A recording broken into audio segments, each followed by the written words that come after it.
Magkabilang sunog ang sumiklab sa Metro Manila. Kabilang dyan ang mahigit 7 oras na nagliyab na tindahan sa Malabon. Nasa frontline ng balitang yan si Hannibal Talete. Naglalagablab na apoy ang bumungad sa unang araw ng taon sa mga taga-barangay Flores, Malabon City.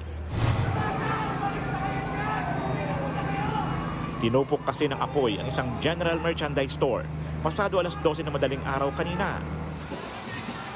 Mahigit 7 oras ang itinagal ng sunog bago tuluyang naapula. Wala namang nasaktan pero sa lakas ng apoy, isang bahay ang nadamay. Kabilang sa mga nasunog ay ang iba't ibang produkto mula sa mga damit hanggang sa hardware items.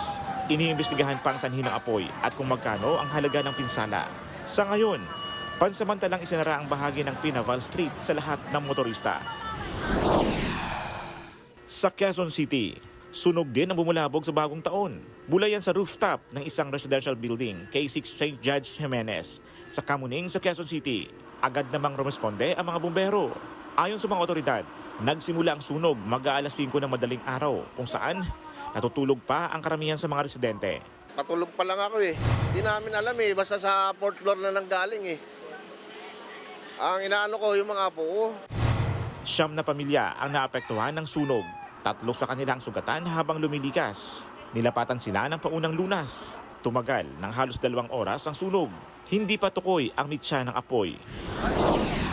Nasunog naman ang isang junk shop sa Marikina City. Pero wala pang 5 minuto. Agad din itong naapula ng mga bumbero. Walang nasaktan.